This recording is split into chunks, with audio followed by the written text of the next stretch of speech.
to Clutching Gaming, and today I'm going to be giving my reviews on Deadpool and Wolverine. Now, I want to start off by saying this was my favourite film out of the three. I really enjoyed it. I went to go see it at the cinema with my friend yesterday, and it was just great. I mean, I don't really have any major. I don't have any major complaints at all. Again, there might be a few spoilers in there. I'll try to refrain from spoiling too much.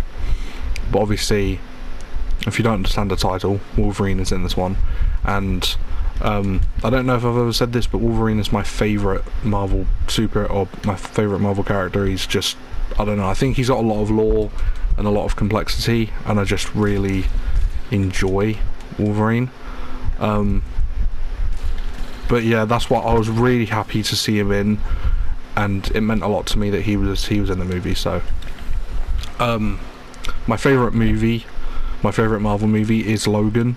So, I went into this movie praying that, you know, whatever they did with Wolverine didn't really impact his story in Logan, and it didn't at all. It's, again, spoilers, but I can't really say what I want to say without kind of saying this, but basically it's another variant, right? So the Logan at the end of the X-Men series is still dead. They bring in a different Wolverine who's supposed to be the worst Wolverine in existence, and he's not great, but he's not bad. Like, he's not a fucking evil piece of shit. He's just like very kind of he's just like, he's just how Wolverine used to be, drunk, bit of, major alcoholic, always angry, type of guy. But they still managed to flesh him out in the movie, and that's what I find really cool as well, the fact that they managed to flesh out a character that's already been, who's already been examined by the movies that he's been in and the audience as well. They still managed to do that, so I was really grateful for that. Obviously, we saw him in his comic accurate suit, and at the end we saw him in his comic accurate cowl as well, his mask, which was really cool. A few cameos in it. I think the cameo with Chris Evans was pretty cool. I like the way that they did that. Obviously, when he's brought into it, you think that with his colours, he sports some colours that base like the American flag colours. So you think that he's going to be, like Captain America, but he's not. He's come back as Human Torch. I don't know if anybody saw the trailer. I don't know if it was a trailer, if it was leaks, but there was like a little trailer before that showed the Human Torch, and then so he was in it, which was pretty cool. And then Pyro from X-Men 2 was on, 2 and 3 was also in it. So basically, Human Torch can generate fire and do whatever with it, but Pyro can only manipulate. It's like he can't generate it at all. He has to have a source to light and then control that fire.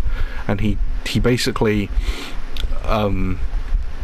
drains Johnny Storm of his fire and then kidnaps him, because in the movie they end up at the what's it called, the ruins, whatever it's called, in Loki, if you've seen the Loki series, they have that thing where you prone someone and they get sent to the fucking purgatory, pretty much. Yeah, that's where they ended up, and there were so many cameos there. Johnny Storm's death was actually brutal. I knew something bad was going to happen, but I didn't know that was going to happen. That was fucking tragic, but that was good. I like that in a Deadpool movie. You got a bit of gore, you got a bit of like R-rated scenes in there. You had cameos such as Blade, you had Daphne Keene's X-23, or obviously Wesley Snipes' Blade, Jennifer Garner's Elektra, and then you had Gambit the GOAT, love Gambit, Channing Tatum, Yeah, that was funny. It's funny. It was good to see them. And then you had one of my favourite parts of the movie. You had Cassandra Nova, which was played by Emma Corrin. Very, very good villain. I didn't know, or going into it, I didn't know who the villain was going to be.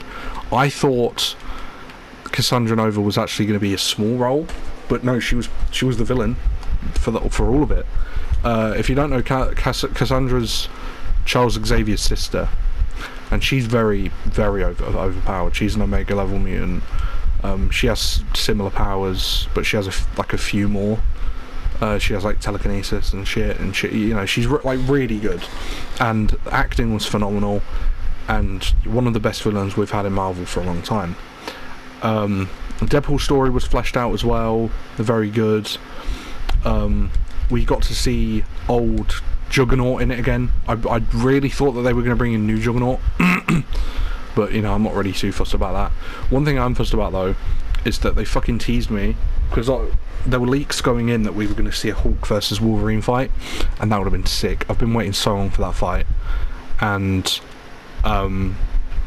we didn't. We saw a glimpse where like he's about to fight Hulk, but then Hulk flings Deadpool like a fucking tennis ball, just like flings him like it's nothing, and then he exits that dimension, so it's sad. But all in all, the film was just amazing. The chemistry with Deadpool and Wolverine was phenomenal, never got old. Like the constant bickering. Obviously, you know, you've got Wolverine who just doesn't take shit, Deadpool who just gets on everybody's nerves. Yeah, it was fun chemistry, and I can't wait to get it on DVD. I reviewed it on my Instagram, but I want to do reviews on YouTube as well, because, you know, I just want to tell people that it's good. I try not to dive into too many spoilers. I want to say for the record, I know I spoiled the fuck out of The Boys finale. I looked back on that and I was like, shit, I didn't even realise. But I'm not going to do things like that anymore. I will drop a few spoilers, because sometimes you kind of have to, but like, if you're here for just a review, that's why I make sure to say at the beginning of the video what I think of the film, so, you know, you don't have to watch the rest. And then I do give a spoiler warning before, so you know, viewer discretion is advised. But yeah, anyway, that's it pretty much. I really enjoyed the movie. I can't wait to get it on DVD, and yeah, I'll see you guys in the next one.